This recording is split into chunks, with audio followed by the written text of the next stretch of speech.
First off, I want to do some introductions. My name is President of the Board. This is why I call him Vice President, Translation, Board Member, Mr. Board Member, Western Board Secretary,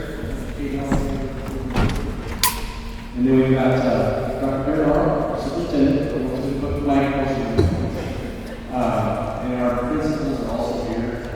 Mr. Kyle Schmidt, Kyle's at, here he is up there, and Ms. Jen Monty. And we have Bob Sukup from Carlson, So the first thing I want to do is kind of give everybody a quick 1,000-foot overview, kind of how we arrived at this point. And I wanted to be like our 60 kids and have all this memorized. My memory's not quite what it used to be, so I'm going to bear with me as I read some remarks that I consider. So one of the supports of me personal facilities is to provide modern, accessible facilities to students and staff while being good stewards of the district's finances. This process began about a year ago as our current administration indicated the board their desire to make Plainview Public Schools their long-term home. Their goals included promoting necessary upgrades to our facilities and improving program offerings for our students and our community. That led the board to engage in a facility audit last September that would help us identify what those needs might be.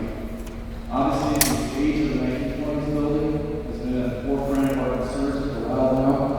It holds a lot of great memories for all of us. The building is out of all modern day codes, and it's extremely costly to renovate. We're essentially preparing students for the future, the 100-year-old plus building. As we progress through this process, additional needs have also been made. So tonight, we have the opportunity to see a comprehensive assessment of our school buildings and the evolving needs of our education and activity programs. Over the past 6 to 7 months, we've been working with Obstacle, also Western Architects out of Omaha, a firm with a strong reputation for designing innovative and functional education spaces.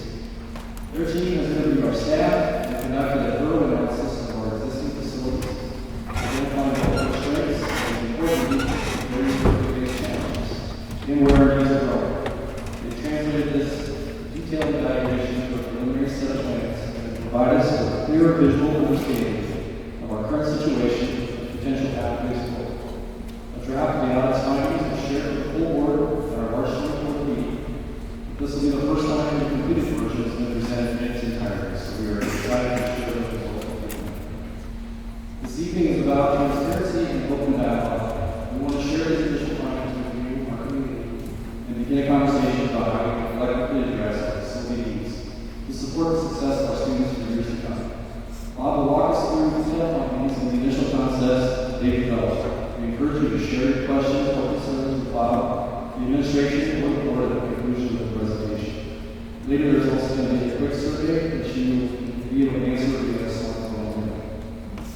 We'd like to keep tonight's meeting limited to identifying our facility needs and what some possible solutions would look like. Our next step is to engage a committee of stakeholders to help guide us and share the details of the process in the progress of the community and the board. After we receive some direction on how best to proceed, we plan on holding another community meeting sometime in the next couple months that will deal with and explain the financial implications to the options. We'll also be looking at that time to bring on a construction manager, possibly a municipal advisor to help guide us through that process as well. Again, on behalf of the board, I want to thank you all for being here tonight and the value that we need to help have our decisions moving forward. So we look forward to a productive and informative meeting. And at this point, I ask Bob and Carlson West to take over and share the facility audit with us. All right. Thank you very much for the introduction. Hopefully I'm not too echoey and everybody can hear me okay. As you mentioned, I'm Bob Soto with Carlson West Architects, and this is only one step in what is a multi-step process. So your participation here tonight is informative for you. I'm going to be presenting. Most of you will want to kind of look that way. There's a small version behind me to the left here. It's a big book. It's 100+ pages. Your school board members have copies sitting in front of them, as well as there will be copies of this facility audit left at the school. I would strongly encourage all of you, if you're curious and want to know more, because I'm going to give you 100+ pages, and if they want me to keep this to an hour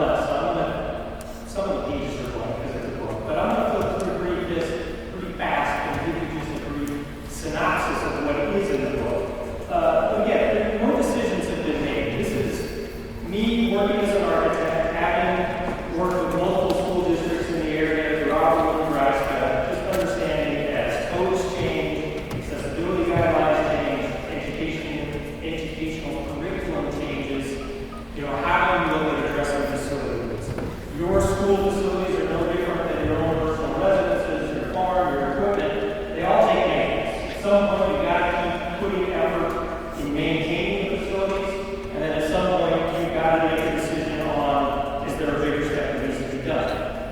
No decision has been made on, is there a bigger step that needs to be done? That's why the school board has engaged me. That's why they're engaging you tonight, to hear and eventually come back. Hopefully, we'll have some volunteers that want to help guide you through that process. They're responsible as elected officials to maintain the facilities, but they also know they're responsible to the taxpayers. So, I just preface that tonight by saying no decisions have been made. You're going to see a lot of different options. I'm not telling you there's one decision. I'm just going to show you what could be. Okay? So, with the facility study, little title page, we give you a table of contents. Essentially, we break it into 6 different sections. We start with what is the purpose. We look at the growth and kind of the history. We have our analysis portion, that is just what is here, what do you have today. That's the first 3 chapters. Number 4, looking at future needs. That's where we are also interviewing. We spent a lot of time, 2 full days. I sat here cycling staff from the school district through, listening to how they operate day to day, what their spaces are like, what's the good, what's the bad, and document all of that. Growth options, that's what we'll start to introduce. What are some things that could be done for the future growth of these facilities? And then next steps. Next steps is, that's up to the school board, that's up to you. But I will tell you, anytime you start looking as a school district to make any meaningful improvements, it doesn't happen overnight. Even if you were to tell me, let's go today, we want to do some kind of project, it's likely the end of 2027 by the time you have something substantial, like a classroom addition on the side, just because getting the designs and getting through the bidding and contracting and actual construction, this isn't quick. So don't leave here tonight thinking that the wheels are already turning. The wheels are turning, but this is the very start. We're just pulling out of the station. It's going to be up to you, the school board, to decide where is the train end up. Okay? So tonight is just the start of that process of introducing you as a community to the facility audit and the time that's going to be. So purpose and objectives, I don't expect you to read that. Sawyer, one of our other young architects in CWB, helped me put together this booklet. There's a lot of information. I'm going to give you the cliff notes first, right? The simple highlights. So the purpose, obviously, is, like I said at the start, you have facilities. You have an elementary and high school facility that have been added on to, have grown over time as the community has grown, as the needs have changed. So for us, it's a snapshot of time. Where are we at today? What are the outside forces that the school board is trying to deal with that are affecting decisions they have to make? Okay? The process, we like to do a little deep dive at the start to look at the history of the school district, look at the programs we offer. We rate a lot of your Facebook pages, and it's already publicly out there, and we fill the book with it. So again, it's a little bit of a historical document itself. You see a picture there in your gym and stage facility here. The background, we go a little deep dive into some history, so we're doing a good job finding some old historical photos of some of the different school buildings that have existed over time. Obviously, this one should look familiar. There's nothing else around it at this time. This is 1924, roughly, if you can read the little dates. So, brand new almost back when this picture was taken. But obviously, if you stand out on the south side of the facility today, you see a whole school that's grown around it. But for the time, the whole story, that was the design. You go to any district out in this part of the state, you would see that exact same building replicated over and over again. Some are still there, some have been torn down. It comes up to how well they've been maintained over time. Okay, we look at the district demographics, right? So a lot of this stuff, the school is required to post to the Department of Education. It's all publicly available information. We just go back and grab it and we put it into place. So we look at, what was the county population? For example, the county population was more in the 1940s than it is now. We get that question a lot. Why, if our population is shrinking, are you seeing our school needs to grow? It's the different curriculums, it's the different mandates, if you will, from the state Board of Education. It's things like special education that didn't used to be part of the public schools, but I know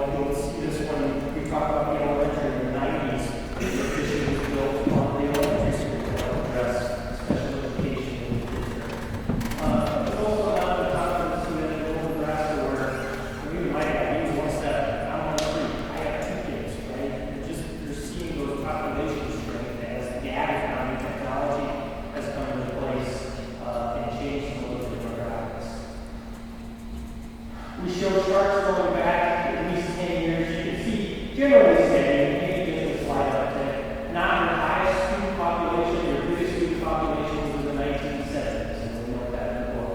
And then the chart at the bottom goes kind of grade by grade. You're right at that tipping point on a few of your grade levels where when you talk about why do people like small school districts, it's the student to teacher ratios, right?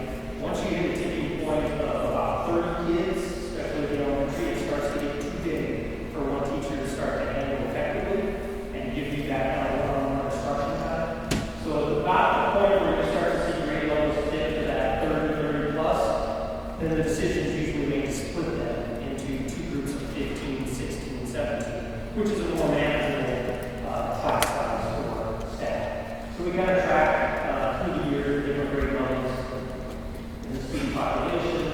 You know, your student demographics breaks down your ethnic background, your food, your lunch, and then total student population by pre-K, elementary, and senior high. State Board of Education also has, the Department of Education has some demographics. You can look through the book and see how you stack up comparatively to some of your other peer school districts. Not huge shifts in here. It does talk a little bit about the cost per pupil. It talks about student-to-teacher ratio, your total students. You're generally about on par with everybody else that's your size. No big surprises in this information. Just a picture of your school district. So when you look at Plainview Public Schools, what is that range? Obviously, you span across multiple counties as a school district. Analysis of existing facilities. So this is where my staff and myself spend time walking the building. We had some digital scans done on the facilities as well, so we know we could get good and accurate floor plan. We look at locations. So this is an aerial image of the whole town. And you can see with the different lettering systems where some of those facilities are. Obviously, the main school, track and field, everything is kind of centralized with that. And we have a couple of facilities with bus and maintenance facilities that are on the east end of town. And we tag these locations on site plan. Get a picture if you can see that you're kind of familiar with. Site constraints. We always look at zoning regulations. I will tell you, people are less concerned about zoning regulations in towns like Plainview than they are in towns like Omaha. But so when you look at that, you are currently zoned on the school property as an agricultural area, which really probably doesn't fit the zoning that you would see in any other municipality. It's just something that's probably never out there, right? So I would bring that to the attention. We might do some coordination with the board to just make sure there's no issues that come into play with current zoning regulations. It's something as long as you're ahead of it, you can always deal with in advance of any kind of improvements. The general picture outside shows the street in between the high school and the elementary.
we walk the exterior, you'll see when you look through the book, a lot of photo documentation of some of the different topics that we look at as architects as we're looking at the buildings, the cracks in the concrete, again, normal maintenance type things.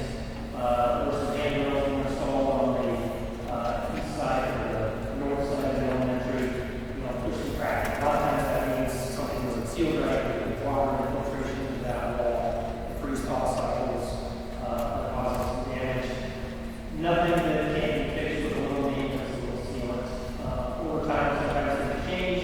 When you update your HVAC system, all these louvers that are below the windows were part of an older HVAC system. Sometimes they're still used for ventilation, sometimes they're just left because that's a cheap option. You put it all on the inside, and for the exterior, you're still sealing.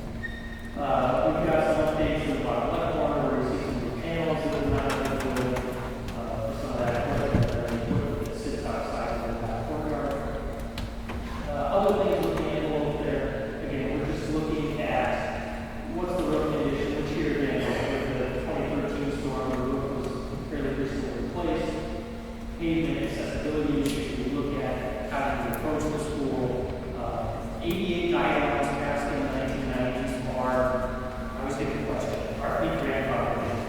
I'm good with those, you can't, because until you do something, you're kind of grandfathered for doing those. Accessibility guidelines, there's no grandfather. If somebody raises an accessibility issue, the school would have to address that. So, handrail systems, restroom systems, having proper clearances of doors, we'll get into a little bit of that as we get a little deeper into the book. But just so you're aware, some things you are grandfathered, some things you would not be grandfathered. Get more documentation of some of the rooftop equipment that's new, some of the roofing systems that are up there. No big red flags there. I think there are, like any facility has some roof leaks, you'll see if you get deeper into some of the interior reviews. At some point that opens up a little bit. We're seeing signs of floor movement where if you walk through the facility, you'll see where some VCT floor tile has been replaced, and then subsequently still shifted and cracked. That's a sign of something moving in the building, but it's not moving to a point where I would say there's any fear in this facility of an issue structurally, something failing. It's just natural for buildings if footing wasn't impacted by any settlement to one area or another. These masons and cracks are the type of things you see as a result of that. Talk a little bit about roof leaks, also mechanical systems. We document a lot of spots where there are staying ceiling pads. Again, not uncommon, but it just takes on a little bit. One of the issues we just come up is school buildings, even the elementary. I talk about construction types. So in building code, we get 5 different types of construction from type 1, which is the super robust construction type. It's all non-combustible protected structure. It's the type of thing we build skyscrapers out of because you want very high fire protection ratings, all the way down to type 5 construction, which is build it out of whatever you want. And what code does is it says if you want to build really tall story, you're going to protect everything. If you want to build whatever you want, wood frame structure, we're just going to limit the size of what we can build. Well, when you mix non-combustible construction, which this is a good example of non-combustible construction, you've got steel structure, you've got block walls, they discount the finishes, your wood bleachers, wood beams, if it's non-combustible, but it's also a interior furnishing type item. It's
gym or cafeteria, if you will. It's not really a full-size gym by any means, and it really is used as a cafeteria.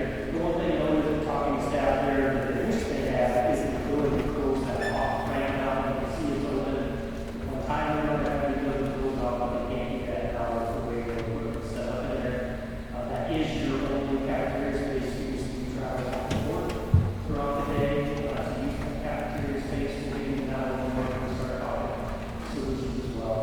Heights of sinks, countertops, that's an ADU requirement. Distance between doors and vestibules, so that if I roll through the door, I have space for the door to go behind me before I approach the next door. All things that we document as we go through accessibility guidelines. On the high school side, you can see there's a lot more little numbers up there. There have been many more renovations and additions to this facility than the elementary facility. Obviously, starting back in the 1920s with the original multi-story facility. You have some 1949 where the gym stage and classroom addition was put on. In 1956, the woodshop and music room. 1970s, the gym entrance addition. 1977, competition gym, classrooms. So this gym and the 1979 woodshop addition. So a lot of little piecemeal things that have made the school what it is today. But between the two, really the most recent work has been the 1993 addition to the building. Okay, again, we go through just some documentary type photos of what is the building today. We create a floor plan, we tab all the different areas as far as what the functions are. In the next page, we match up the numbers and tell you what the space is used for. There is a multi-story part of this, so on this floor plan, you're seeing the multi-story portion of each floor of the 1920s building. Some more documentation photos of those upper levels and those classroom spaces. And again, the walk side. So on this site, because the building was raised, we have a lot of retaining walls. A lot of those retaining walls, when we got drainage pipes or block structures that over time, there's always kind of constant pressure depending on how much we're building. We see some of those are cracking or starting to deteriorate in certain portions. We noted as we walk around the facility, there's areas where it does stuff like water infiltration is getting into your soffits of other doors on the left corner. You've got some corners where brick has been damaged, and where damage looks like maybe there's moisture getting into the cavity space and it's causing some cracking. The maintenance entrance by our boiler room, there's a wall that's there that was not built with any kind of cavity drainage, and just over time as you get moisture, both break and wash, of course, they're going to absorb moisture. So when the rains tonight, if you go out there, that block is going to imagine if it froze tonight, that water in that block is going to move, it's going to expand, it's going to cause more cracks. And just over time, that's the result. You start to see pieces that have fallen off. Really the proper way to do that is to have a drainage point where as water gets in, you get a path to get back out. Looking at the north side of this facility as well, if you want to closer look, you can see some evidence of moss growing, which again is telling you there's moisture that the building is holding. This is the north side of the building, so it doesn't get all sun, it doesn't dry out this thing.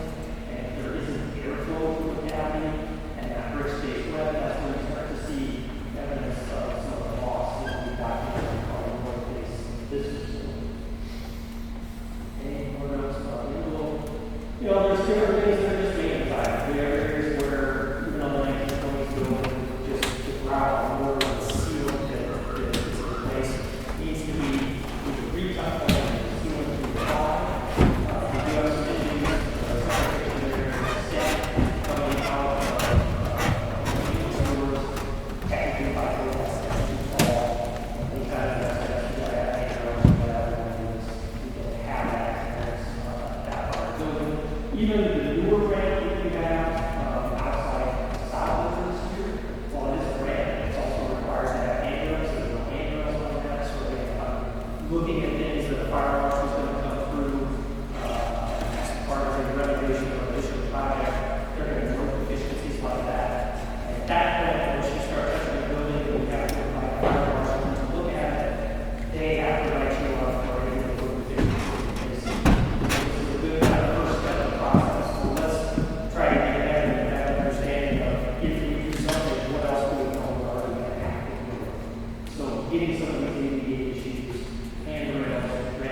even ranch slopes, you're only allowed to go 1 inch of rise for every 12 inches of run.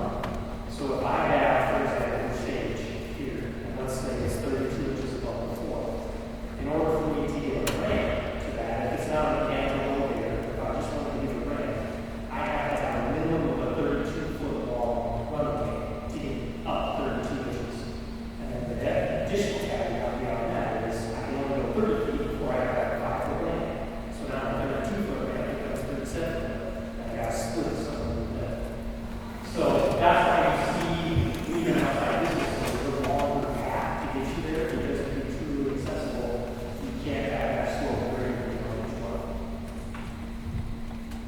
Okay, coming to the interior, obviously the biggest area where we see efficiencies from an accessibility standpoint is in the old 1920s era building, where sink elevations, toilet spaces, your partitions, your clearances for ADs, the heights of the mirrors. If those mirrors are up, or even I'm only 5'9", but the bottom of that mirror is about up to my neck.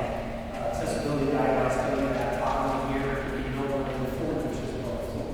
So just a lot of little cool things that have changed through the years that building was just never designed to, especially with the staircases in that facility. Getting under that, we have a lot of little changes in this facility with all the different additions that have been done throughout the years. Bleachers, even bleachers like we have here, it's not to say that everything has to be accessible, that I have to get somewhere up to the top row. But what I do need, if you look at newer bleacher systems that come out, there's sections that are retractable, so that this first row, there might be a 5-foot wide section that you can push back in, so that somebody in the wheelchair could go and sit without moving out in front of the bleachers and potentially into the plane space or wherever the athletes are sitting. Okay, a couple other pictures with your music room, steps to get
You have some auxiliary facilities, your athlete or your welding shop is as a separate facility. Documented some of the different photos. Your storage facilities, again, just like the high school and elementary, we document the area. I mean, it's a great facility for a space standpoint. There's a lot of schools that don't have this much room for their welding shop. It's collected a lot of stuff too. That's one thing we find in schools. They have a little bit of space to do store things. And they'll use whatever they get. But beyond just the welding area, classrooms, where you have kind of a bus port, bottom side of the picture, and a garage associated on that piece of property. There's a greenhouse over there too, that will be out there shortly. Your bus farms, this is the one that I talked about, that's over towards the east end of the town. You know, one of the main issues, aesthetics, it's got some mechanical issues, but the real issue is it's not insulated. So when you think about bus routes and their diesel engines and keeping those warm when you've got those winter months of school, they're unable at times to keep some of those buses warm enough overnight, even when plugging them in to make sure that they're able to be up and running. So one of the problems I have is there's a little insulation on the keeping this will go a long ways to help our bus continue to operate. Then there's one more facility over the top of the bus bar. It is there to work on vehicles from underneath. Well, and then your track and field. You know, when we look at the picture towns, you've got approximately 550 seats on the main north side. You've got about 300 seats available for visitors on the other side. Your press box, about 100 square feet on 2 levels. It's not uncommon for the press box to be small. You do get waivers with the press box, but you don't have to make it accessible up to 500 square feet. Once your press box gets over 500 square feet, you actually do have to make it accessible. So it's very common to see press boxes this size in those school facilities. Around the track, as we walk it, again, it's maintenance type issues. You're starting to see a little bit of cracking in the top surface. Generally, with track systems like this, they talk about resurfacing and doing structural spray over the top every 5 to 7 years. As long as you keep that up and you got good sub base underneath it, you can get 20, 30, 40 years out of the track like you have now. Okay, this next piece, we also involve engineers. Outside engineering is one of our design partners that we work with. Their team of mechanical, electrical, plumbing engineers came to the facility. So this is a very long work motion. I'm moving a little faster, but I'm going to give you again the highlights. They look at both the elementary and the high school. The elementary, you do have fire sprinklers in the elementary. There are some issues with some of the plumbing, especially in the kitchen where they don't have the right area. The electrical service there was redone in the 90s when they did the addition. You do have some new lighting already over there and everything. You do have a newer HVAC system over there, but there are some workability issues where they could use some additional capacity to make it function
50s era for a lot of that equipment.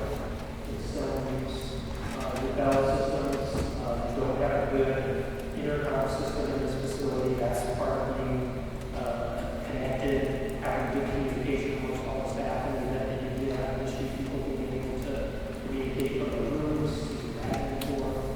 So we noted that as well. Technology, again, this is what we're starting to see, newer TV systems, smart boards in your classrooms. You've got fiber here, you've got wireless access again. You do have some hardware systems on select boards for access control in the district.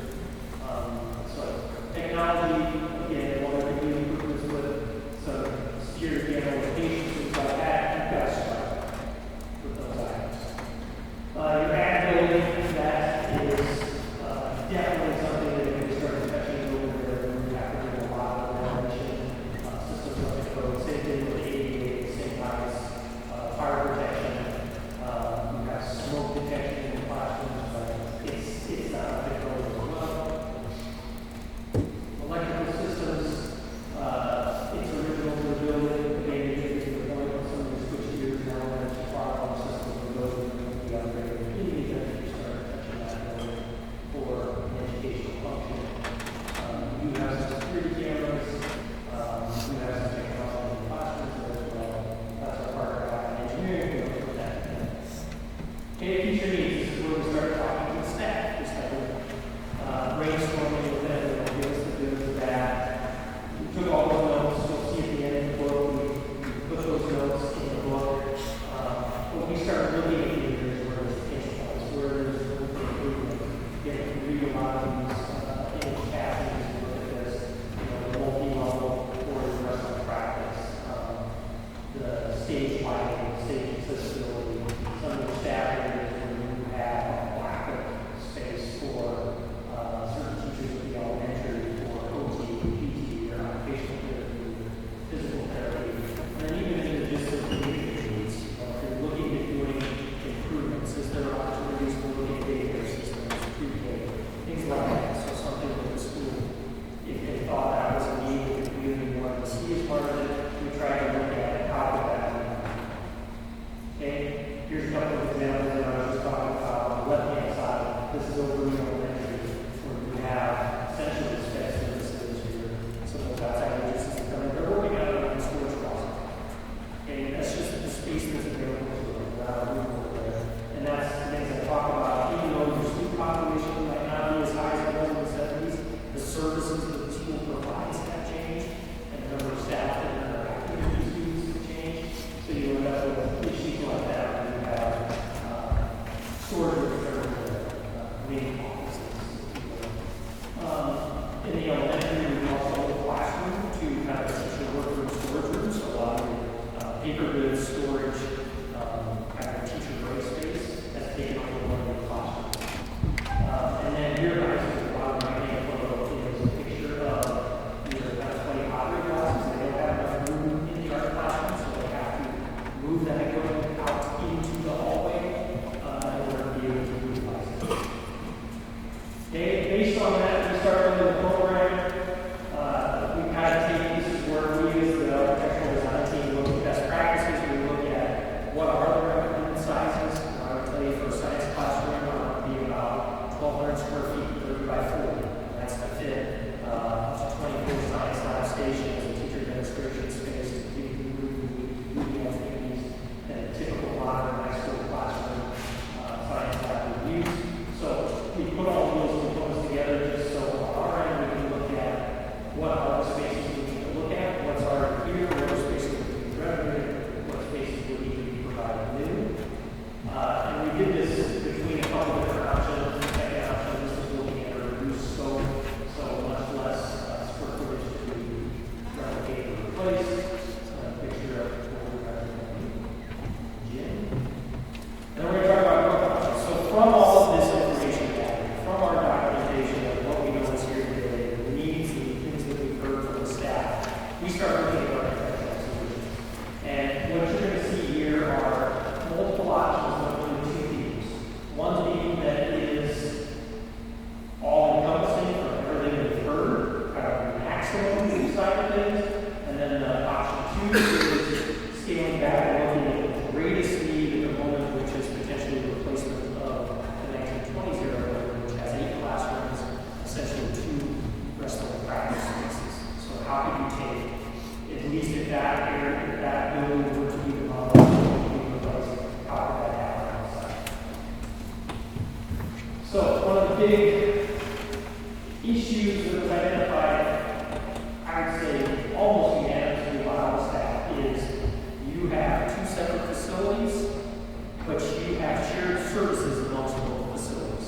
everybody that's at the elementary comes over to the high school for art classes and for gym space, because you don't have to do the elementary, you have a cafeteria. So if you have indoor recess, physical education, you know, indoor recess falls second to physical education, because this is the high school and elementary.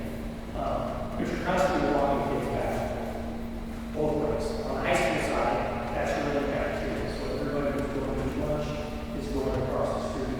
On the high school, they're also exiting to go to the ag facility, the welding shop. So they're walking from these facilities over to that as well. From a site safety and security standpoint, not an ideal solution. More and more school districts that we're working with are trying to get to a point where they lock in their facilities, or maybe one option, which is seen here, is we connect the two buildings. You close the street and you put the two buildings, which effectively we do now.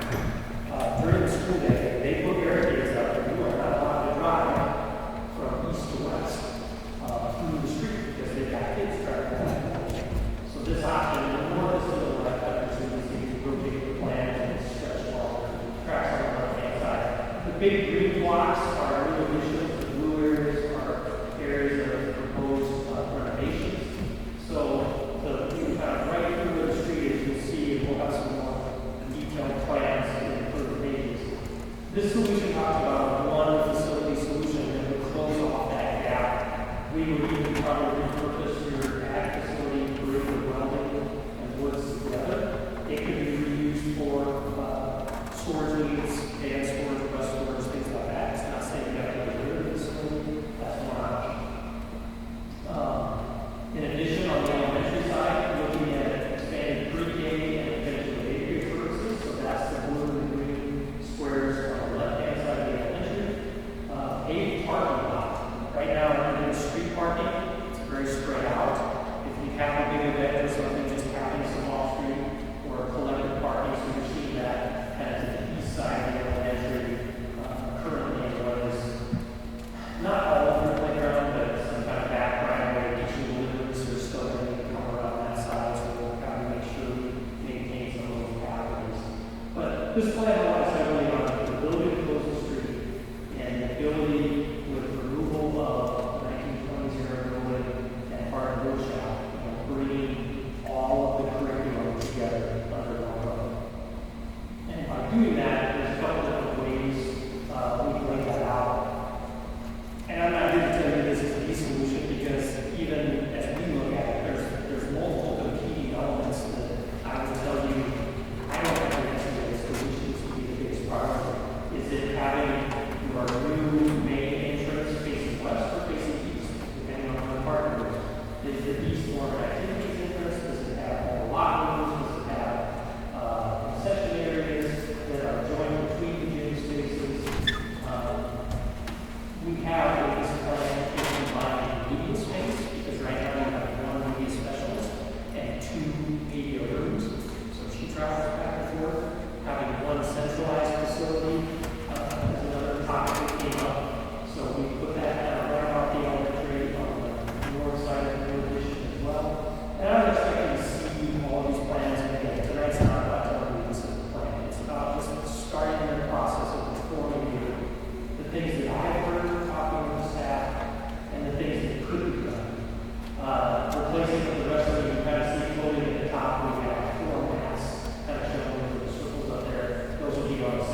the big picture. Same thing when we look at the second option. This is where I talk about looking at some of the different components, whether the locker rooms are east or west, or the admin is east or west. We have a lot of the same components in this plan. It's just changing what is on the floor level. We have a fitness area that moves to another level in this plan. We have a bigger commons area and facilities to the east side where the parking is. We move the rest of the practice facilities to the west side of the admin.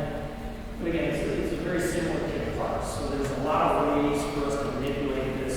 These are future decisions. These are things that, if it even gets to this level of plan, we're going to spend more time working with the schools, working with the staff to come to a solution like this. So right now, we're on options. Growth option 1B. And again, we list out a lot of areas of program spaces. You have pretty similar square footages here. We're just a little higher, 98,000 square feet with this option, which pushes you anywhere from 37 to 40. I mentioned the second option. What if we just looked at replacement of the 1920s building? 8 classrooms, 2 resting facilities. So, again, upper right-hand side, if you look at demolishing that portion of the building, we could come back with a space big enough within that footprint to have all 4 restroom mats in a single space. We could stack that and do multi-story as well if we wanted to save some space. And then to the west side, or the bottom of the plan, you can see we have the bottom 4 classrooms on the southwest corner, and then we have an additional 4 classrooms. So that replaces the spaces that would be lost with the reduction of that 1920s facility. We're not doing anything with this plan. We're not closing the street. Again, this is more of a middle site. So 18,000 square feet of replacement area in this roadway or in this replacement plan. That would carry a price tag anywhere between 7.9 and 8.4 in today's construction. Okay. Next steps. This is where I say this is an idealized contract. Just if you started today and told me we want to go through a process that will result in some form of construction project, what's our timeline? So we follow the dates that are up there, and we're just at the end of the facility study point, so we're in May of 2025. The school board is still anticipating, and I would anticipate there will be a time where we do meetings just like this, more community information, gauging your feedback. That would take us through the summer. If you got to a potential bond, there's a timeline for being able to run the bond and have a vote. So even if you voted in November, then I come back and I start in earnest. Okay, now it's real. We have the budget. Let's start working on the details. It takes me anywhere from 5 to 6 months to get through that process. So by the end of May of 2026, you could be looking at getting bids to start construction, breaking the ground maybe in June of 2026. And then the construction phase could carry you all the way through. That's a year and a half. Even if you told me go today, you're still 2028 essentially before you have occupied space. Now, that could change a little bit if we get to the buildings plan. Maybe it shades a little too off that timeline. If you do a bigger plan, that's a realistic timeline, I tell you. It all depends on the process of when the school board feels comfortable to say basically they have feedback to everything they have. They feel they can follow forward. This is just a word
hard to digest this, almost practically impossible, and also very difficult to come maybe to school and sit in the office and access this book and read through this book. So we'll send this link out to you this evening, tomorrow morning. I want to make sure it works first. We did have some issues when it came from Bob to me. If not, I'll make a PDF copy. So this will go up on our social media site so that you'll be able to read line for line. We also, for sure, as Bob said, would love to have you come and walk the facilities, really at any time. Just give us a call. We'll set up some opportunities for some larger groups during non-school time. We'll make sure that's all published and you're all aware of that. Because we understand you putting eyes on things. We'll make it real, and we'll help you to determine the level of need. So, and while I'm here, I want to thank our staff. They're on day 165 of a 185-day contract, and I really encourage them to be present tonight. Normally, they're home, resting, recovering with their families, and a lot of them are here tonight. And so I want to thank our staff for showing up and being present tonight. They've been engaged in this process really for months. So thank you, staff members who are all here. We appreciate, and I appreciate your time. Yeah, thanks, Bob. At this point, we want to hear from you guys. Do you have any questions about the resource status, the why it is, what it means, the why. If you have questions, please fire away. Your best. I'm happy to repeat the question if someone can't hear what's asked. Yes, sir. How many classrooms are in the old building? 8 in the old building. Yeah, we tore that down. We have to replace 8. What's that? They're all being used. Not full time, but all of the space is used. 5 of them are used full time. 5 to 8 classrooms in the 1920 building have full-time teachers assigned to them for all day. 5 of those 8. The other 3 are used rotationally with some of those classes. I believe Mrs. Jacobson, even our SES teacher, has some space up on the 3rd floor that she accesses from time to time throughout the year. So all of the space in the 1920 building is used, but 5 teachers are dedicated to that building full-time, 8 classrooms, 2 wrestling facilities, along with plenty of storage. Some of your staff might challenge you on plenty of stories, So for the big project, at 24,000 square foot attic, and then the smaller project for 18,000 square foot renovated. Of that 18,000, how much of that is new space? if I say renovated, that means that's existing space. Okay, so that 18,000. That means going back right inside slabs. Part of that plan shows, hey, I'm going back to the side slabs. I'm not doing the renovation, but we're getting updating casework, making sure we have accessible sinks in there, working gas valves, working sinks, good plumbing, things like that. It would be a facelift. So anything that I say renovation, that means I've already got the shell. I'm just working on the interior, maybe moving some walls, changing some doors in front of it, but I'm working on the interior. So Kent State, no match square footage on So on this project, the green pieces are new square footage because we're tearing down the 1920s building. So this plan, everything that you see here that is green is new construction, and then we're not touching anything else inside the building. So this is all new construction, just to replace the 1920s building. This one, back in 7-8 plan, that's just new construction, that doesn't have any renovation that the other plans have. Those were bigger construction plus renovation, so you could argue maybe you need to do something like this with renovation, that's not. Right, so the recap was that this is not doing anything else with all the other things I identified, building codes, accessibility. This plan doesn't address any of that, it just replaces the 1920s era building. So, what you ultimately likely will have is a hybrid. You're going to end up somewhere in between these two plans. I wouldn't expect to see you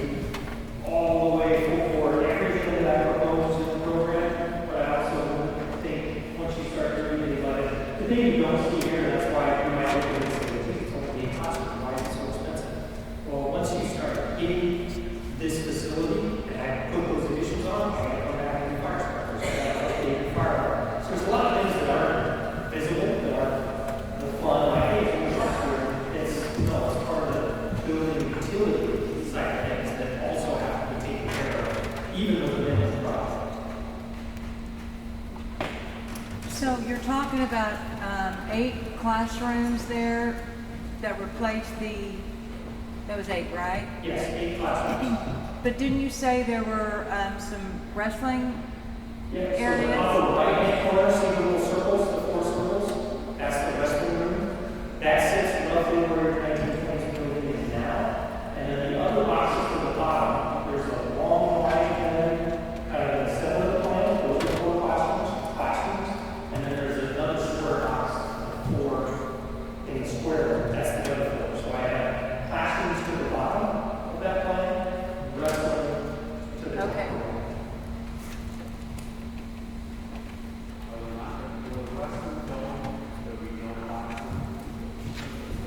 Yes, in this plan, when we take that building down, we're moving the classrooms to kind of the educational side of this facility so that they're all closer together. And then just the rest of it stay. You still have your kind of storage shed up there, your van storage, you have your wood shop class that's on that side of the building, the van classroom and stuff on that side of the building. But yes, where the 20 building is, that's just the rest of the place. Yes and no. There's a balancing act between going vertical and going horizontal. From an accessibility standpoint, it's easier to keep things horizontal. When you go multi-story, you're saving space on site. You're saving some roof area, but we're still building up about the same volume. So you have less footings, keep an eye on the staircase, which I don't have. So there's give and take. And it's not so big that I would say you're going to save 50% if you go 2 stories. It's not that big of an effort. You're still building the same areas. Really, it's for future planning. If you want to minimize your footprint, then you go multi-story. Eventually, you're going to run out of room. That's why even with closing the street and connecting, we're proposing multi-story with that. Correct. That is correct. Those decisions haven't been made. So right now, my answer is, could it be multi-story? Yes, it could be. Could it be all single-story? Potentially. It depends on the burden on the site. Yes.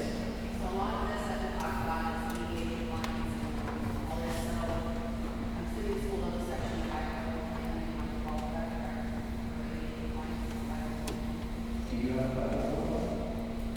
504. Yeah, for necessary students, for sure, yeah. So, like, if you identify issues, like, is there, say they were not going to follow is there a time frame that they have to follow, or if you identify something? No, it's just our recommendation of what is we need to start But I mean, preparing if for. it's, you know, like 1 year review, there's no, like, process. No, what usually happens is that the Nebraska State Fire Marshal is really good to work with, I would say, and that they know your rural communities have issues. And they make it a point not to show up unannounced unless they're asked, because they know they're obligated.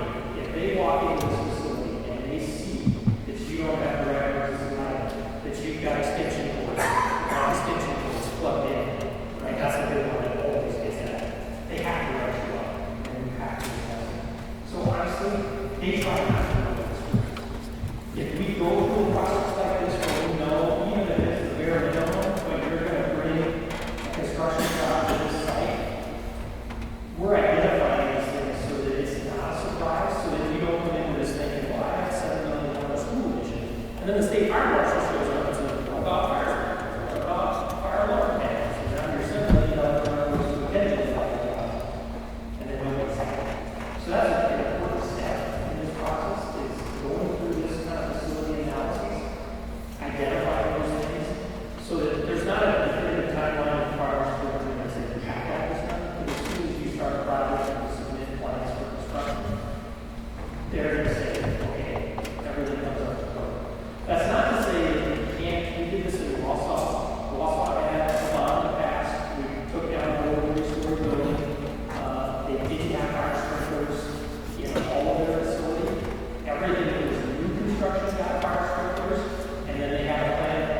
to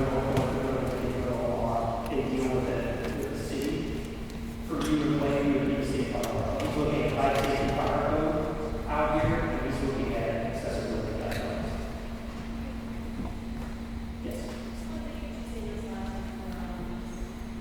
So new classrooms, if I were to replace a classroom in a high school, I would want just the standard, it's math, social studies, things like that, about 850 square feet. That's about the size of your elementary classrooms right now.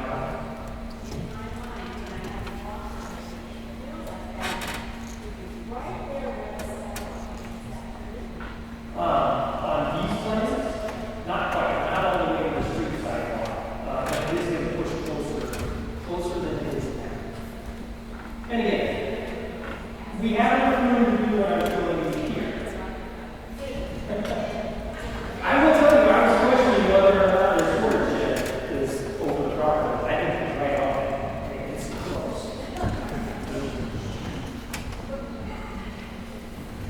All the questions? Yes. I know that y'all are gonna put this on, online so we can access it, but I'm just curious if, I know you did a lot of staff interviews and, interviews. I wondered if you had one or two most common themes that you heard from staff about either this building, that building, dealing with the going across the street to the other building. I mean, just most common things. I was just curious. The biggest one is the day-to-day, going back. All of your staff said, if we can eliminate that problem, people like to care about the kids. It's the middle of winter, you gotta take time for educational instruction time, put your boots on, put your coat on. And once they come over here, they don't have to do stuff. They just throw it on the floor. They do their activity, they go back. If you lose some instructional time, that traveling back and forth, you expose them, it's to the potential that somebody could come up and approach them outside, or even your high school kids that are walking to the active school.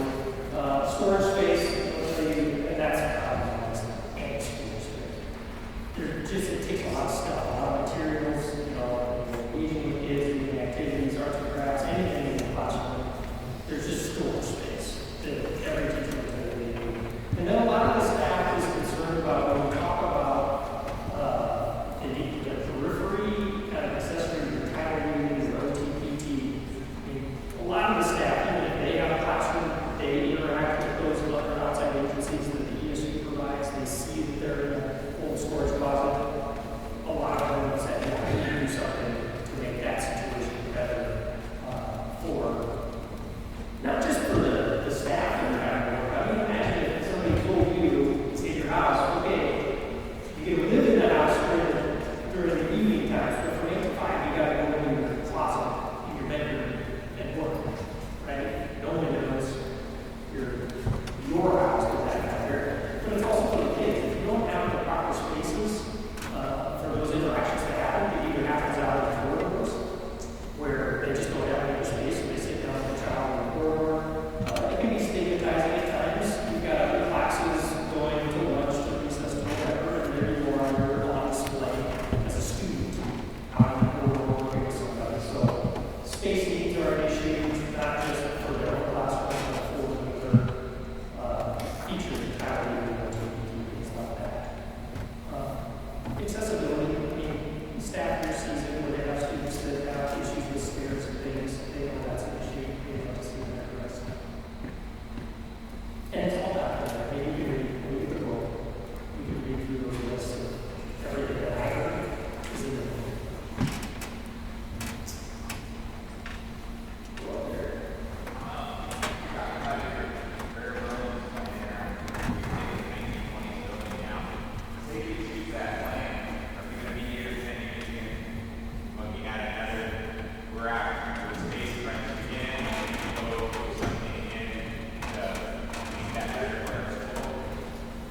So the question is, let's assume this is what happens. Are we going to be right back here in 10 years talking about the same issues? My answer is maybe. I can't control 10 years out, but yeah, the needs, all the other needs that I talked about tonight don't go away. So, yeah, you do see any growth in where you have certain classrooms in the elementary, where you get that 30 student threshold, you don't have enough classrooms at the elementary. I will tell you, teachers are the most resourceful creatures on earth. They make do with the least amount of income that I've ever seen. They find a way to get it out. Because ultimately, you still have your kids in the building, they still get an education. But there are definitely things when you sit down and talk with them, their day-to-day lives and how they have to operate is not ideal in certain situations. So it could be. That's why we're trying to show you, hey, there's a broad spectrum here, but I think the school board understands that none of this happens without addressing the community at a broad sense. They can deal with, you know, roof replacements, getting fiber in the building, dealing with technology, things that you just do every day, you know, little projects over time. But to do something that's more transformative like this, you really can't do piecemeal. It's just really hard to take it and you say, okay, today we're going to go this summer just 4 classrooms. And the next summer we'll do the next 4 classrooms. And then we'll tear it down. It's inefficient and it is more costly over time. Yes, sir. So on the other side, how many more classrooms are we needing? Same thing. So we're still trying to replace the classrooms on the high school side, where we lose 2 classrooms. We're bringing the welding and woods together in one facility. We're co-locating your band and music classrooms as part of that provision on the upper right. We're adding art classroom over in the division. We're adding the rest of the spaces. We're moving the fitness area over there. We're adding on the elementary side 2 pre-K classrooms and a daycare classroom in that plan. So this plan does have more classrooms than the other one. It also has some more of the accessory type spaces, second gyms, 2 more locker rooms, fitness area, add a centralized administrative entrance, so one high school elementary, now have a common entry. Use your pay, it's not question, 10 years now, are we going to drag on back? You can have very much class, it's a plan. No, we're banking these classrooms because if you look at the population trends, yeah, it's not necessarily that you have a big explosion of student population, but it's all the other activities. We didn't have those lessons a few years ago. And it's a popular sport, right? So the space that you need to do something, even if it's outside of the classroom. I will tell you, a gym is not a gym. It is an educational room. They would use this gym all day long during school, not just for basketball practice, not just for volleyball practice. It's physical education. It's indoor recess when we don't have the weather outside machine. There's not a lot of things on that plan that I would let them are purely things that are only used outside of 4 8 and after class. Well, 3 or 4 time things. Your school days are long. But again, this is not the plan. This is not. And we're here to hear that feedback. In 10 years, all you told me is there's 2 more hospitals.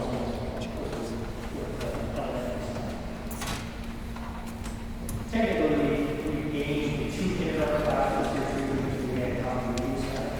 So what was the old meeting center as additional kindergarten, there was 1. Well, 2 of those spaces now, but we relocated them. But I look at basic training, you know, the kindergarten and the pre-K, those functions like together, the staff, do similar functions together. So we're moving where some of those classroom spaces are in a plan. I know, I'm sorry I keep asking a lot of questions. Well, I just wanted to kind of respond to the gentleman that said, so if we do the smallest thing where you add the 8 classrooms and address the wrestling thing on the top over there, then are we going to be doing this in 10 more years or whatever, looking at it? For the last 25 years, I have been driving and working all over the state of Nebraska, primarily in very small rural towns. And I would say to that person who asked that, if that's all we do, I'd be afraid that we wouldn't be in a place to expand, because if you lose your schools, I have seen these towns that lose their schools because they're losing their population, because their people are going to towns where they have better schools and better opportunities.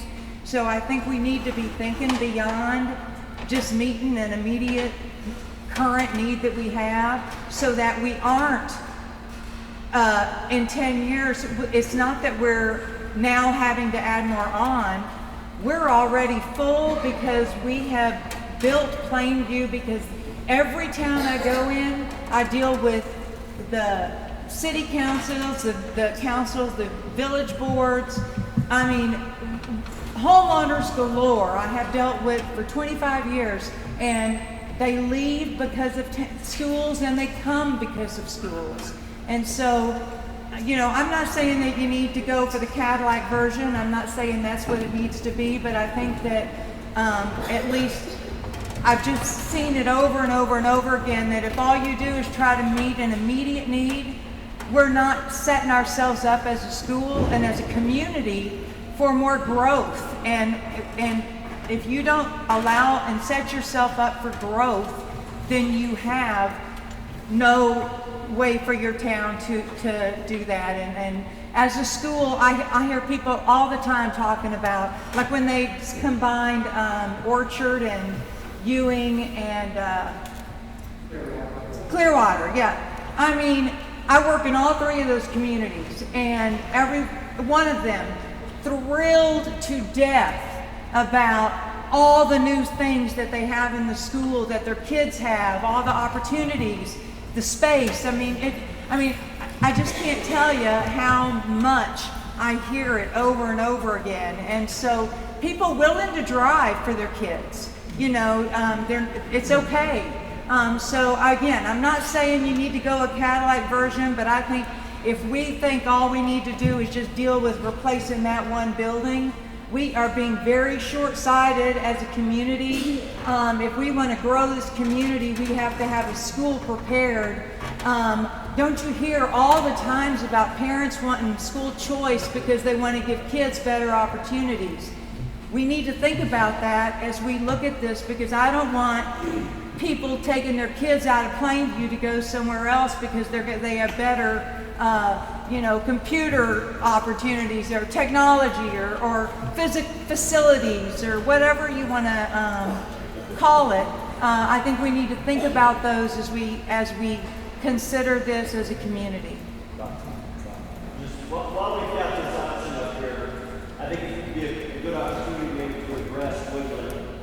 And Mr. Carr and Mr. Smith are here, and so you may be aware that on the 7th of May of the hearing, it's a city council decision. Maybe I'll just let you guys address this, because the school board and the city have been working collaboratively, just in conversation, for potential options. And this is not an option without city cooperation. So, Jeremy, you want to address that about what the circumstance would be with regard to Woodland and closing the street? Yeah, so Jeremy asked us if it would be an option. So May 7th, we have a public hearing at our zoning first on May 7th.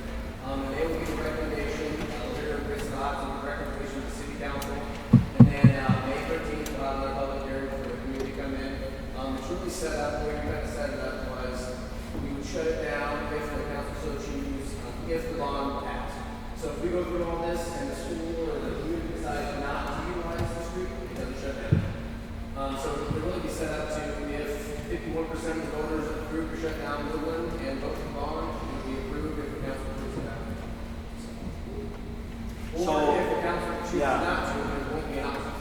Yeah, so the city council will make a decision on, yes, we'll close it if we get all the way to this option and our stakeholders choose this option by 50% plus one, then we'd be able to follow through with this. But if our stakeholders say no to this option, if we were to get to this, or even if we didn't get to it, then the street wouldn't be closed. The city's not going to close it unless the stakeholders approve a school facility option that would require that space. Is that fair to say? Yeah, we'll have a choice on the first meeting to allow people to cancel. Does everybody agree that?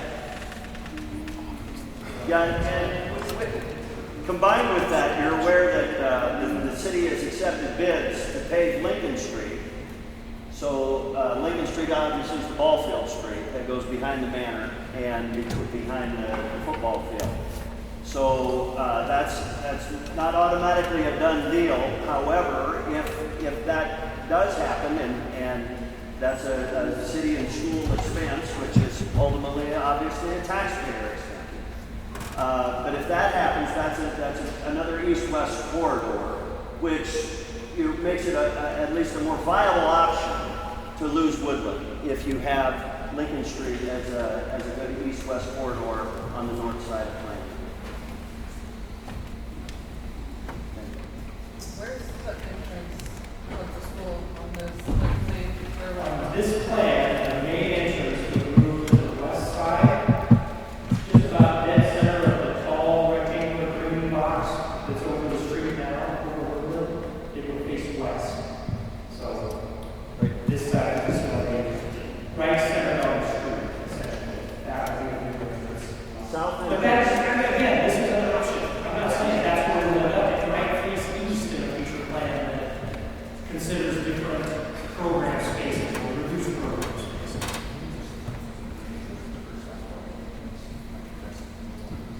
Yes, so question about what's the difference between what I say main entrance and athletic entrance? So during the school day, in an ideal school setup, you have, let's say, from 7:30 to 8 o'clock, that's your time. All the doors are open, students are coming into the building, they're filling in, they're waiting for the bell, first bell to ring. When that first bell rings, the school essentially locks down. All of your exterior doors should be locked at that point when the first bell rings. And the only door that the public should be coming in and out of would be your main entrance. So in this plan, that's where I said it's going to face west.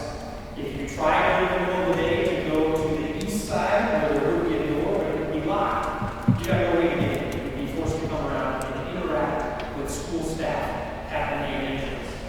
An athletic entrance, in this option, where we have parking available to the east side of the elementary, you might have an evening gate, people will be parking on that side. After school is out, with door controls, you can unlock those doors so that now anyone can enter that for any event. So the athletic entrance, where we have outside extracurricular activities, would still allow for people to park on the other side of the building and enter the building. It just wouldn't be allowed during the school day. It would be locked down on any outside place. Now, if you're a teacher and you've got a doctor's appointment and you leave the building, you go back and park on the east side, typically you hand around either the teachers have keys or a card reader. They can badge themselves in and out because they're authorized to be in that facility. But if you are a member of the public, anytime school is in session, you go to the main entrance. And that's how they help control school safety. And usually in our modern design, we don't just deal with, hey, it's a camera button at the door, and I walk through one set of doors and I'm in. It's, I will allow you into the vestibule, so I have an outside set of doors and I have an inside set of doors. Students, when school starts, can go right through both doors. Bell rings, that inner set of doors all locks. So if I'm a guest, I'm a visitor, I can maybe get in outside the elements, but I'm stuck in that vestibule until somebody in the school who is directly adjacent to that vestibule and can see me, not just through a camera, can see me through a glass door or a window, can talk to me through an intercom just like you have now and say, okay, Aaron, good to see you. What are you here for? Oh, well, I'm really forgot some homework. I'm just here to drop it off. That's fine. They'll let you in. But if there's any question about your intentions, they can leave you in that vestibule. They don't. It's all about slowing things down. It's ways to control people's movement through your facility to allow the staff to come. So that's the main entrance. That's what when I say new school entrance, single entrance. Not to say that we're going to close up the doors around the facility. You just wouldn't have an option as an outside person to come through that door because it should be locked. Now, all schools have an issue. Kids walking by in class and see you standing outside. Can you go over and pop the door open? Yes. But the school tries to control it. They have times where they talk. And all schools have to look. We've got a school, we want to keep you safe. If you see somebody outside, even if you know who they are, don't go lock the door open. Just tell them they got to come to the front door. That's the function. So the doors are closed, you just, as an outside guest, shouldn't do that access.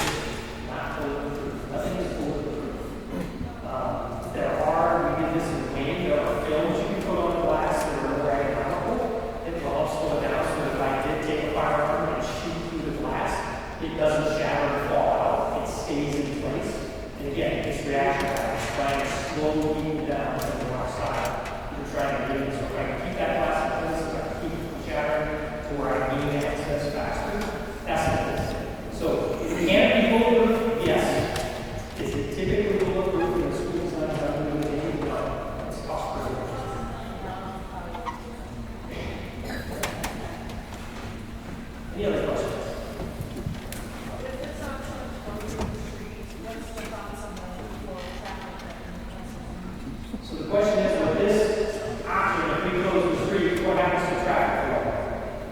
What happens to traffic flow today during the school day? You can't go through that street, it is physically blocked.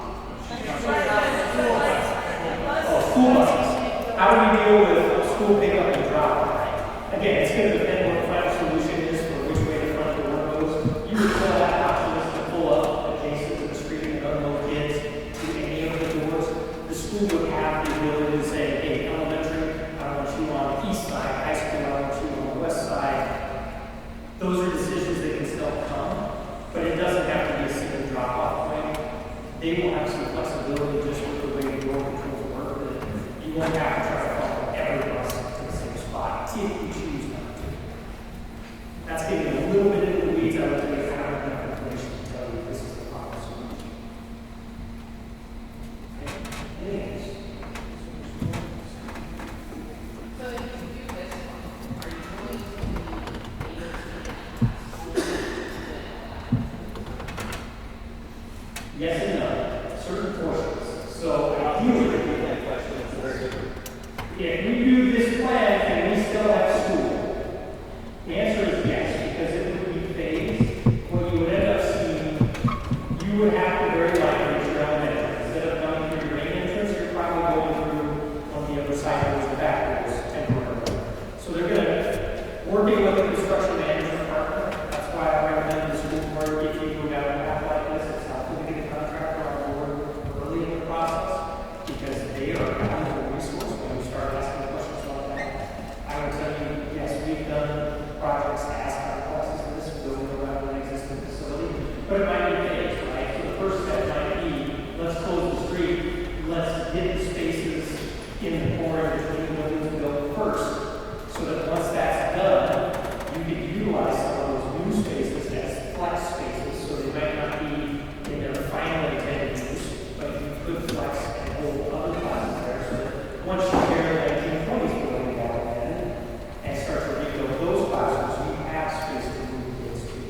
So it's, again, it's going to be highly dependent on what the final solution is, but it's very powerful. I would tell you, it's a little aggressive. There's value in big parts of these buildings. We don't just wipe the slate clean and start over. So it's very powerful. Almost every school district I work with ends up with a plan or it's phased, and it requires you to be building around students. But you have a lot of really good contractors in the state of Nebraska that have done that, know how to do it safe, and even make it a little fun for your students so that they can sometimes learn through the process themselves.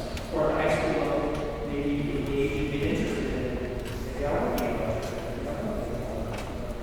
there's a lot of good things you can do with this kind of project like this. Let's see.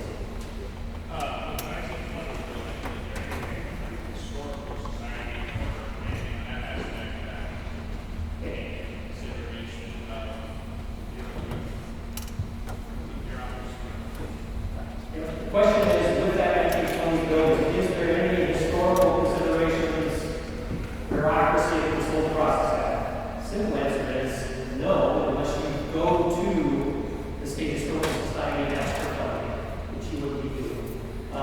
Even if you are on the State Historical Register, doesn't mean you can't tear the building down. There's nothing that prohibits you from doing that. The only thing that ties your hands is once you go to them and say, I need $1 million to replace the windows of this building, and then they get to control every aspect of how it's being done. So no, currently now, even if it was on the state historical register, unless you are being funded by an agency, you can't tell you what comes with your property.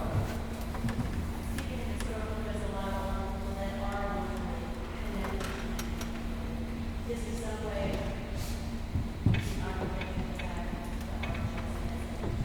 that's what I heard, The question was, are there ways with the historical value, can we see pieces of that building, can we incorporate pieces of that building? Simple answer is yes. Not to the same extent of what you said, but if you go to Walsall before they're building down, they found some old historical precast pieces.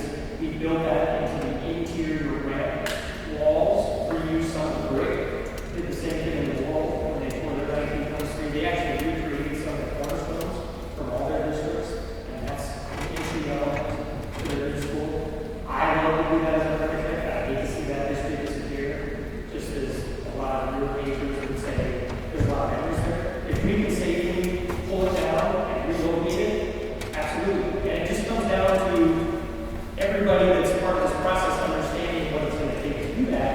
committee is saying, yes, there's value in saving and losing that. And we'll make sure the contractors are aware, hey, we're here for this is demolishing your home. You can do that too. You can replicate it. You can auction off those arches if somebody wants to bring their trailer and take those arches away. You know, that's a good way to fund, new desks and other systems that go into your school. It's very typical. Have auction and, if you like the doors, door hardware, things like that. It's public property. It's your property.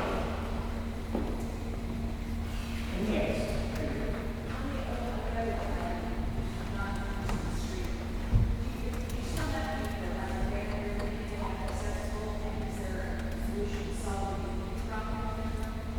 Yes and no. Again, the fire marshal will be able to some things like sprinklers. They're going to say the building is a sprinkler, the whole building is a sprinkler.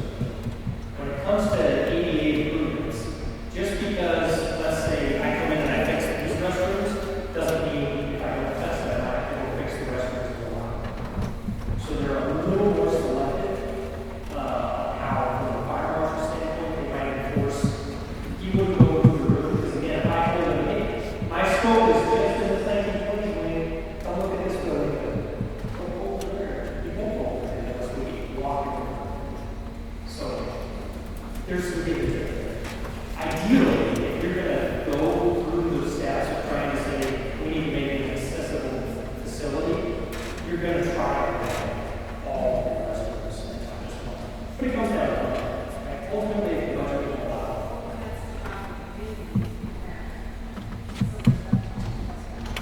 Well, for that one, it would be different evaluations, which could be budgeted, which could be part of the problem.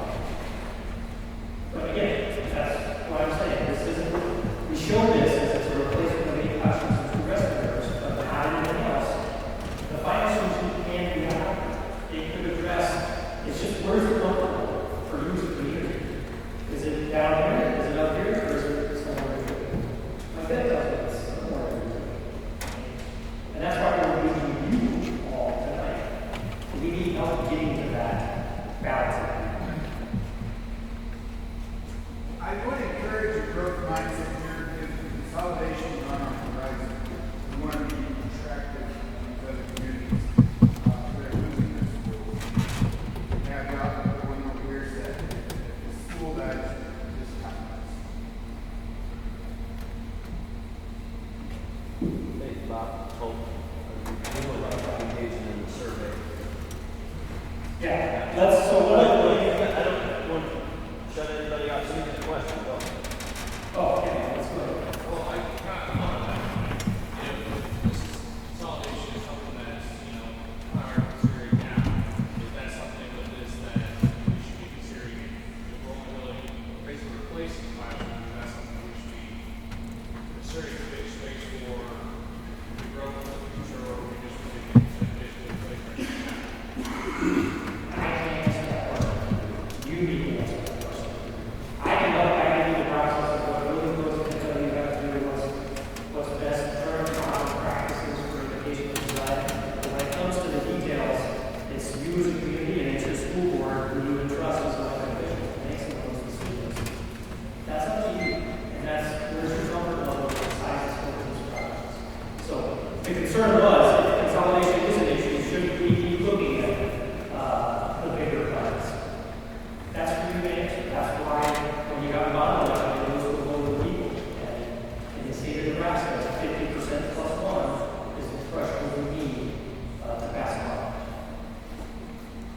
So what is the classroom size now? Like how many students do the classrooms hold? And how many students do we have in the classroom? So like what kind of growth would we be able to have with, if you went with something like? It changes year to year, obviously. In some years you get option enrollment kids, the school board can control option enrollment, and how many kids go out and how many come in. 30, I can tell you, like I described earlier, is kind of a tipping point where you start getting the grade levels bigger than 30 as a single class, that's too much.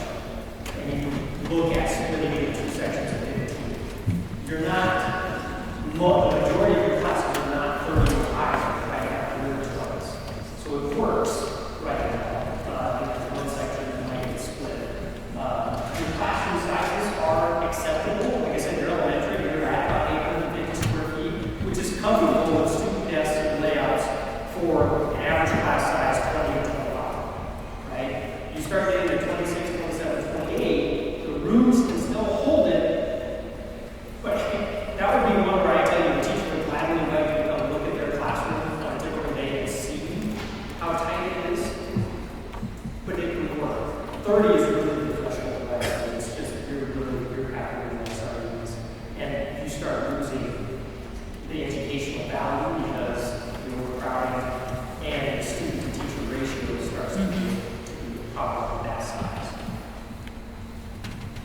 So, with classes being 30, they start splitting. Right now, we have like third and sixth graders only one class and teacher. Would the bigger plan accommodate for maybe needing 2 teachers per class? That's the goal. And so the question was, right now, we're at a single section, or what happens when we get that tipping point, if you got to do another threshold, does that bigger plan accommodate that? Yes, we're trying to build in through some of the relocation of the media centers and backfilling of classroom spaces. We're trying to build in some flexible spaces in that, spaces that were lost to the worker. That's why we have to addition on the elementary as well as additional preschool rooms, relocating kindergarten rooms. So that, I'm not saying every single grade level, if it went to 2 sections, could be accommodated by this plan. That's not the goal. I would not expect that to happen in the next 10 years. It might. You have a industry moved into town. They cause population growth rapidly. Maybe that becomes an issue. But where you're at today, it doesn't take much for the one class to get that third to where you're 2 year out. We're going to go with Dr. Carl. He said, we do have a survey that we want to get out today. So we're going to explain how we're going to do that. Yep, I'll do that. So folks, we want to capture some feedback from everybody that's here tonight, and we're going to provide this QR code for you that we want you to scan.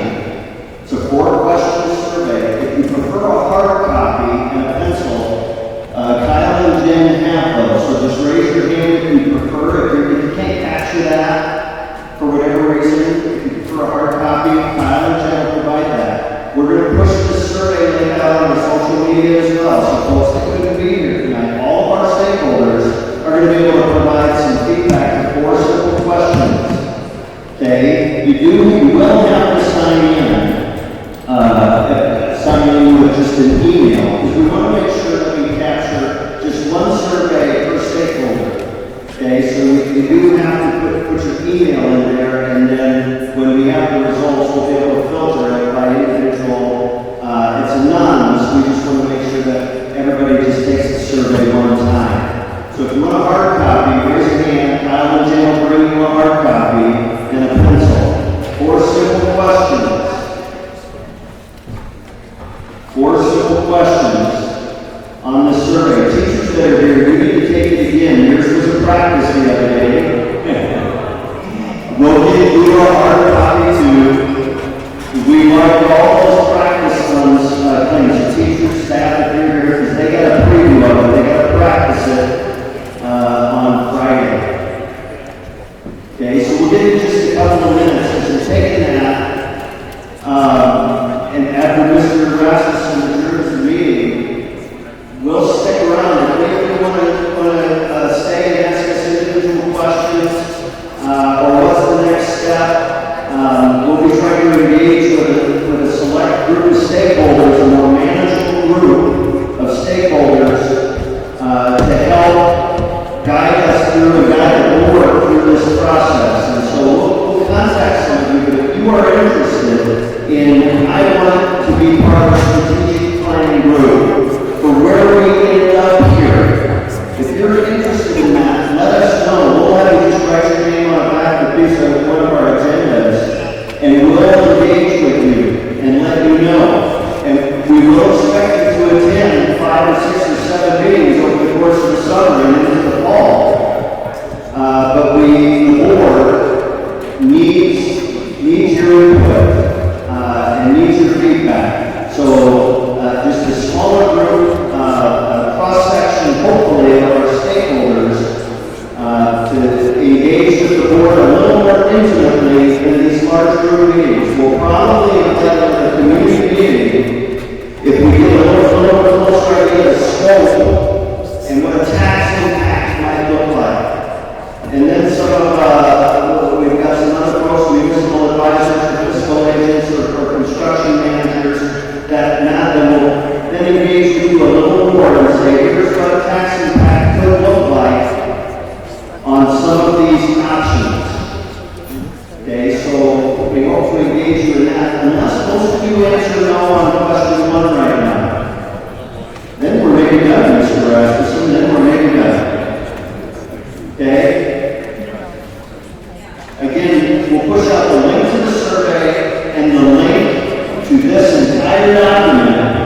will be coming out on social media, and you'll have access to those. If you completed the survey already tonight, then you won't need to again.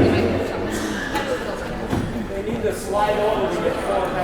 Yes, on question 3, you will need to slide over to get to your 4 and 5 radio dots, or you can turn your phone from portrait to landscape. And if you think it didn't work, you let Mr. Schmidt know, because he's going to be the keeper of the data of the survey, and he'll write yours up, and you'll get to take it in. You want to make sure that your input was recorded. Mr. Schmidt will answer that. We'll probably be a few weeks, we'll push on the results of the data. We don't want to slow down the data. Initially, we thought we would display your survey results tonight, but we kind of want everybody to capture everybody before we start leaving them with, well, here's what the group said Monday night, and now you take it, and what do you think? So we'll keep all that data private, the survey results private, for a short time being, because we hope our board will want to know what our stakeholders said. And we know you will be interested to know as well. What are the stakeholders of Plainview Public Schools and the community of Plainview? Because this is a collaborative effort.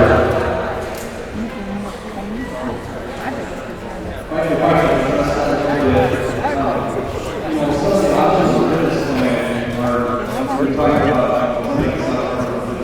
consolidations, obviously that may be pretty attractive. We gave the first choice in a situation like that, but also we're adding things that the community has identified as a need as well, like the daycare, the pre-K, the fitness center, or walking track. We're trying to do some of those things as well that people want to go when they come to the small town. We hope we address those issues as well. There's things to think about. We've all given you some really great questions in the past, and I appreciate the feedback. Not even my radar. I'm still there.